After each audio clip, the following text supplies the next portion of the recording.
Слыхали ли вы историю про старый уличный фонарь?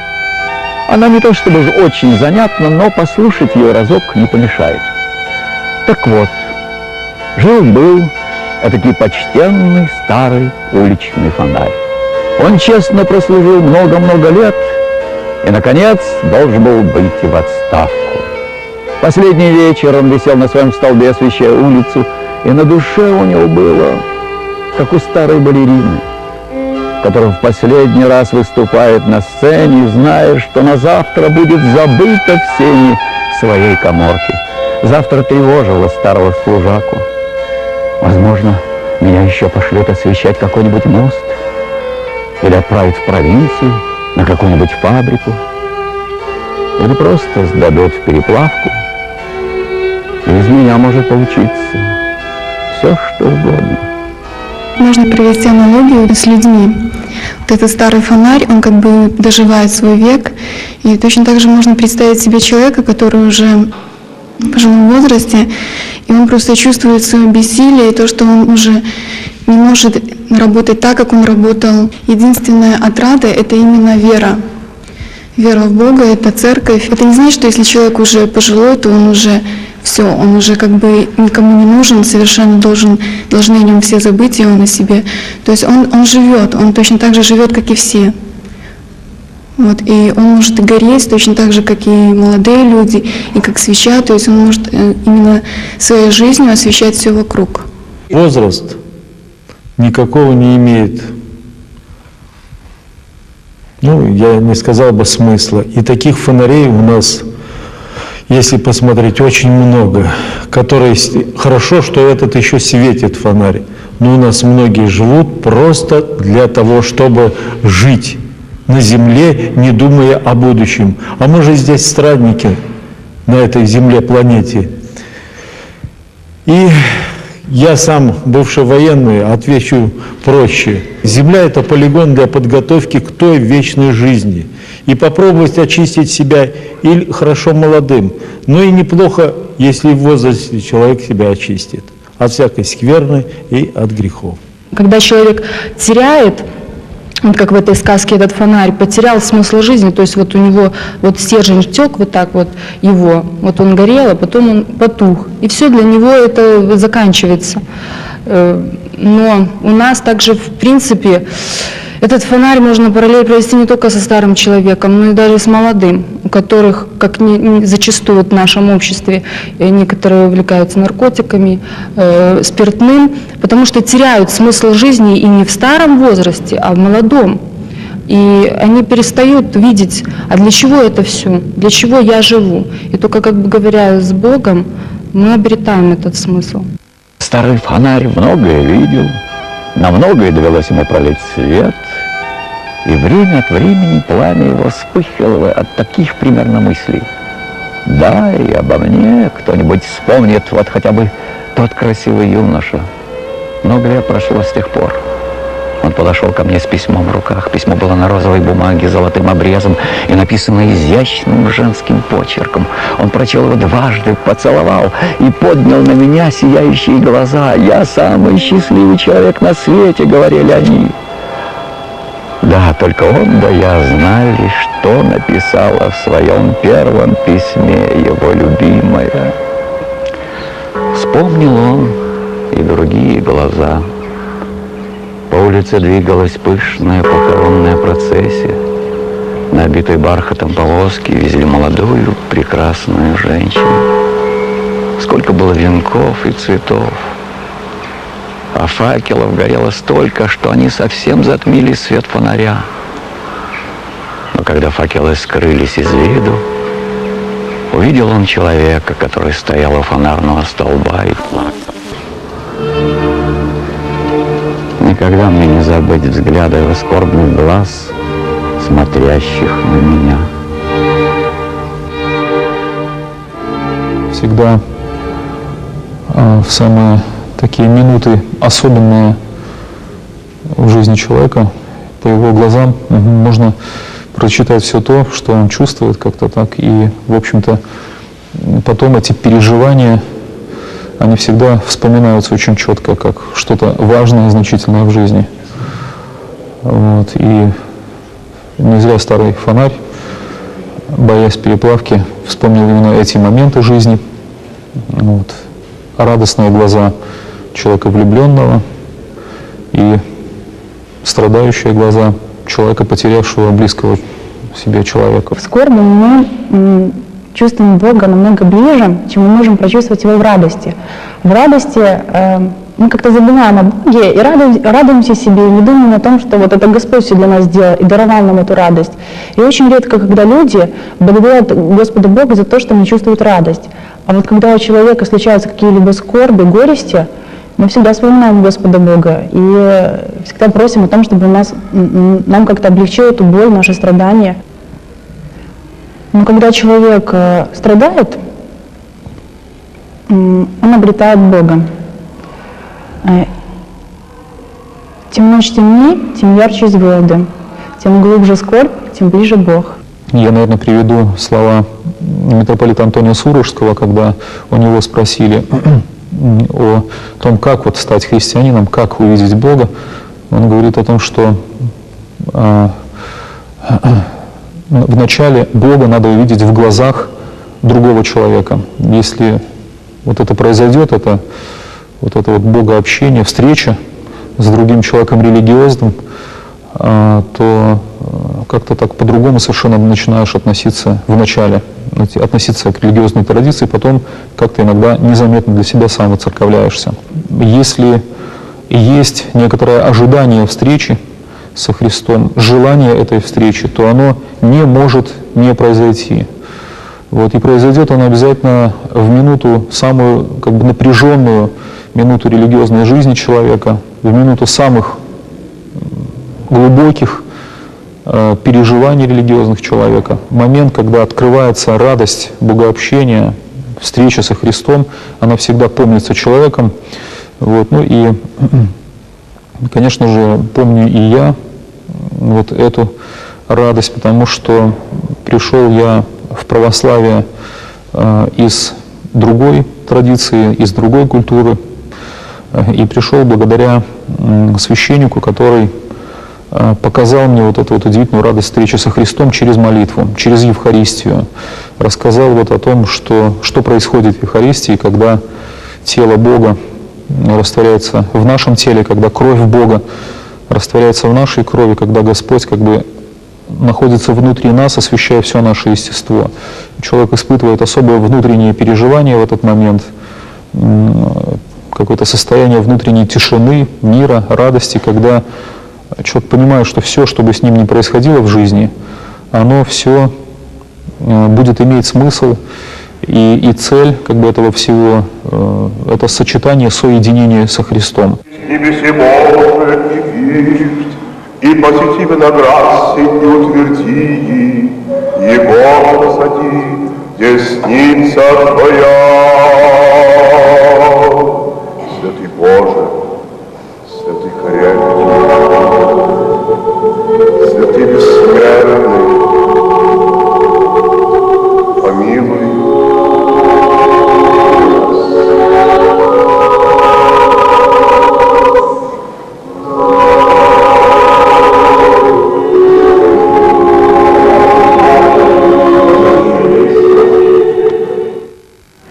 С неба скатилась звездочка, оставив за собой длинный светящийся след, и, кажется, прямо на фонарь.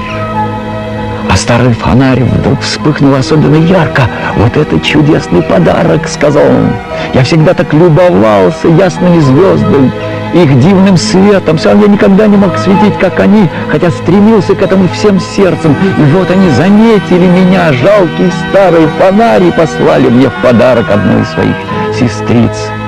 Они одарили меня способностью показывать всем тем, кого я люблю, все, что я помню и вижу сам. Вот это поистине удовольствие. И радость не в радость, если нельзя ею поделиться с другими. «Почтенная мысль», — сказал ветер, — «но ты только верно не знаешь, что к этому дару полагается восковая свеча. Ты никому ничего не покажешь, если в тебе не будет гореть восковая свеча». Наша жизнь — это та же свеча. она может пройти быстро, в один момент. Если проводить аналогию жизни, вот особенно христианской со свечой, то это, конечно, яркая аналогия. Потому что почему мы в храме вот ставим свечу, да? Свеча — это ведь как бы вот символизирует вот жизнь христианина настоящего, то есть она светит, греет и сама причем тает. Вот это жертвенность, потому что любовь, да, любовь вот, это и есть жертвенность. Вот почему вот мы должны вот все стремиться вот к этой жертвенности, то есть не для себя, да, вот не я тут так главный, да, не для меня все, а вот ради других, ради окружающих людей, ради ближнего. Свеча полна символического значения. Блаженный Симеон Солунский считал, что мягкость воска говорит о нашей готовности к послушанию Богу. Нет обязательных правил, куда и сколько стоит свечей.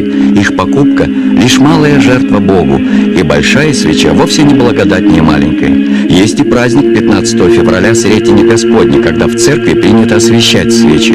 Богу приятна восковая свеча, но горение сердца Господь ценит больше, а это наша духовная жизнь. Ведь спасает не символ, а подлинная сущность, божественная благодать. Ну что же такое воск? Воск – это продукт пчелы. Без воска нет дальше движения ее жизни, потому что она, выделяя воск, создает вот эти свои кельи, свои домики, в которых вкладывает тот продукт, который собирает с цветов, приносит ту же самую пыльцу и выращивает детей. Даже если она помещена в ведро металлическое или в скальном каком-нибудь проеме, она всегда будет создавать себе вот эту восковую жизнедеятельную келью. Воск выделяется пчелой, особенно летний период, когда хорошо питается и есть возможность кормления детвы. 6 восковых желез, расположенные на заднем отделе брюшка у пчелы, работают очень слаженно, и пчела этот воск вкладывает в соты. Соты, они очень строгой формы и девственно-белые. Вот этот воск, он прессовый, потому что различает воск капанец, воск прессовый и первозданный воск, который пчела готовит для своего жилища. Но он бы не был такой душистый и ароматный, если бы не был сконтактировал с продуктами, с той же самой пыльцой, с медом, с воздухом улья, ну, с этой всей атмосферой, которая пчела находится в таком постоянном контакте. Воск, хороший катализатор горения, подтолкнул таких инициативных пчеловодов, что брошенная нитка в восковом расплавленном, допустим, каком-то сосуде дает возможность длительного горения. Тем самым давая тепло, разогревая души, давая свет и какие-то такие приятные воспоминания. Происхождение свечи не раскрытая тайна, есть только легенды и догадки. В древности в Китае и Японии подобие свечи производили из массы, которую получали из насекомых и семян растений, а затем формовали ее в бумажные трубочки. Постепенно человечество переходит к использованию животного жира ворваний. Стали делать и восковые свечи. Они горели намного ярче, но были довольно дорогим удовольствием. Несколько позже появился спермацет. Его получали из вещества, содержащегося в головах китов. Но в 20 веке добыча спермацета была запрещена. Химики выделили из животного жира стеарин, из неочищенной нефти научились извлекать парафин, но восковая свеча до сих пор осталась единственным эталоном природного продукта. Здесь тепло лета, тепло солнца, запах тех цветов, вот этот гул улья. И иногда, если приходилось быть в саде весной, да, когда вот идет благоухание, и вот этот весь такой жизненный актив, он все наполняется, и достаточно прикоснуться вот рукой, как вот начинаешь вспоминать, что это родное, это какое-то естество, близкородственное. Так как можно гладить дерево, говорить, так можно на воск, на его изображение, выполненное вот в таком, пускай даже рукотворном исполнении, тоже можно находить прелести, радость.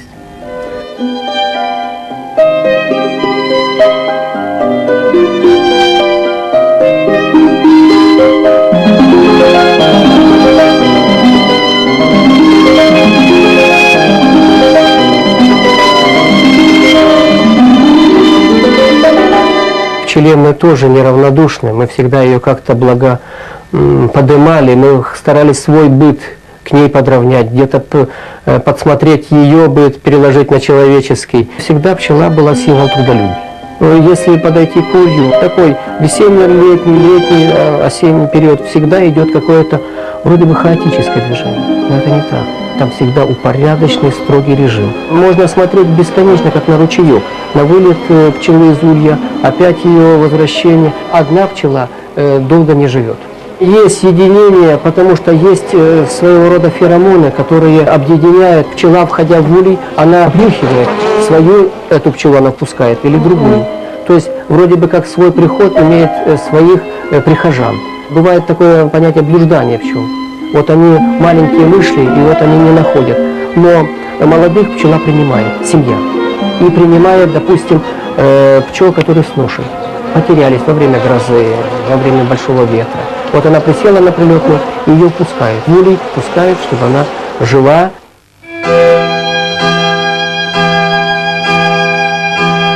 А на следующий вечер фонарь очутился у старого ночного сторожа.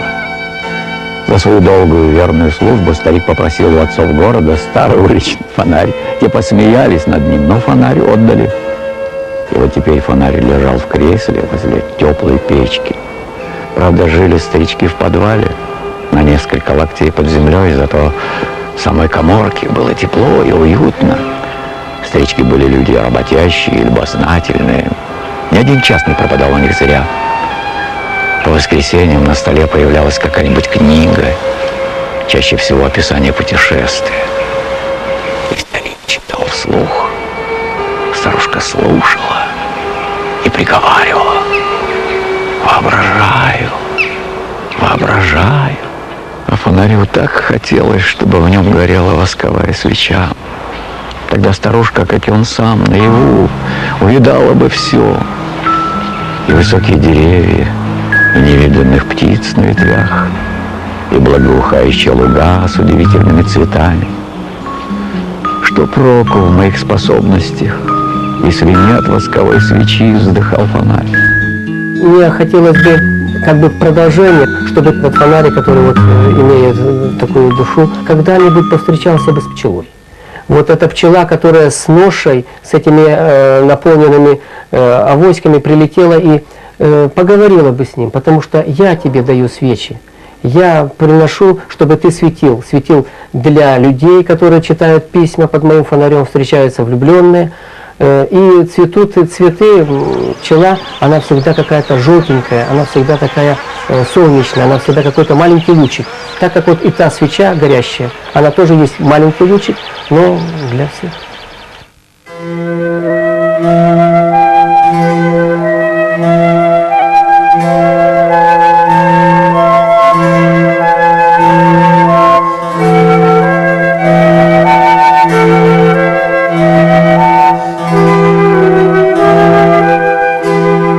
Вот и пчельник деда Клима, хата, садик и прудок, и заступника Зосимы у калитки образок. Есть два покровителя пчеловодов: Зосим весенний и Саватий осенний. Первая дата попадает на 17 апреля. В этот день окроплялась священной водой пасека, читалась молитва, и начинался весь пчелиный сезон.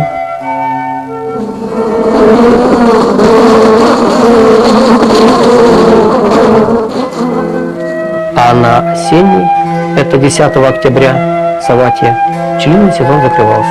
Пекли оладушки, ставили мед в саду, садили за стол, доставали питейный мед медовуху и подводили итог. Не на всех пасеках я держу образок, но я держу образок в душе. Он всегда при мне. Однажды, в день рождения старого сторожа, старушка подошла к фонарю, улыбнулась и сказала: «Сейчас мы зажжем его честь иллюминацию». Фонарь так и задребезжал колпаком от радости. «Наконец-то их осенило!» — подумал он. Но досталось ему опять ворвань, а не восковая свеча. Он горел весь вечер, И знал теперь, что дар звезд, чудеснейший дар, так и не пригодится ему в этой жизни. Если мы рассмотрим эту сказку с позиции мирского человека, прежде всего с мирского, то, возможно, для фонаря это не самый оптимистичный конец. То есть он стоял посреди какой-то широкой улицы, освещал движение для всех прохожих. И чем заканчивается? Он оказывается в какой-то каморке, совершенно в низменном таком состоянии. Для мирского человека, скорее всего, это пессимистичное завершение этой сказки. Но если мы посмотрим на эту сказку с духовной позиции, попытаемся найти в ней духовный смысл, то, наверное, для верующего человека здесь открывается, что служение во всех его формах, будь то маленькая каморка или широкая улица, оно всегда прекрасно. И самое главное, что у этого фонаря была не очень-то богатая перспектива отправиться на переплавку, например. И в результате он все-таки кому-то освещает жизнь. То есть его востребованность, его нужность не является вопросом, то есть это уже утверждение. И поэтому, мне кажется, для церковного человека такой подход, такая возможность служить еще, служить, продолжать, это очень важно. И здесь в данном случае, в этой сказке, наверное, мне бы еще хотелось акцентировать внимание на том, как в фонарь падает звезда. И это дар. То есть если мы говорим о вере, если мы говорим о том, как человек приходит к Богу, то это не что-то, что человек мог бы взять сам, не что-то, что он мог бы украсть, не что-то, что он бы мог просто найти. Это подарок от Бога. То есть прежде всего, наверное, Господь смотрит в наше сердце, видит, готово ли оно принять этот подарок и не спосылает этот дар. Никакими действиями, никакими поступками, добрыми, милосердными делами мы не заслужили бы этого дара. Только Господь, наверное, может его подарить, просто безвозмездно, не требуя ничего взамен. Самое, наверное, главное — это дар веры.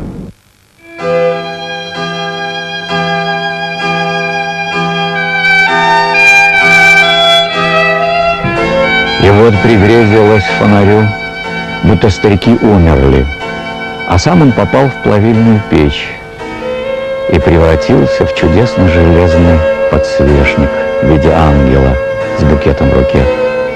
В букет вставили восковую свечу, и подсвечник занял свое место на письменном столе. Здесь живет поэт, и все, о чем он думает и пишет, развертывается, как в панораме. Комната становится то дремучим темным лесом, то озаренными солнцем лугами, по которым расхаживает аист, то палубой корабля, плывущего по бурному морю. «Ах, какие способности скрыты во мне», — сказал старый фонарь, очнувшись от грез. «Право, мне даже хочется попасть в переплавку. Впрочем, нет, пока живы старички, не надо. Они любят меня таким, как я есть. Я для них все равно, что сын родной». С тех пор старый уличный фонарь обрел душевное спокойствие. И он его заслужил. Андерсон как человек все-таки религиозный, потому что тогда, наверное, нерелигиозных людей, думаю, что не было. В общем-то, то, наверное, свеча здесь у него, конечно, тоже символ молитвы. И, в общем-то, вот то, что старый фонарь воспринял, что его перельют, и воспринял это уже без страха, потому что будет у него вот эта вот молитва, вот это вот радостное служение Богу. Видимо, это тоже говорит о многом, потому что, в общем-то, как-то в жизни человека, когда приходится общаться с людьми, они приходят и говорят, что: «Батюшка, я хотела бы научиться религиозной жизни, выполнять все то, что нужно, чтобы быть православной». И когда речь заходит о том, что в первую очередь надо поменять вот этого внутреннего человека через покаяние, изменить какие-то греховные наклонности, то есть умереть для мира, человек говорит: «О нет, это не для меня, для меня это страшно».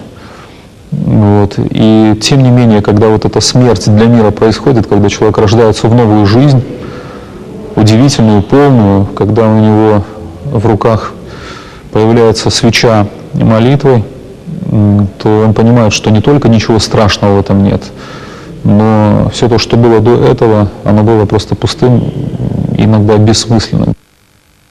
Господи, Бог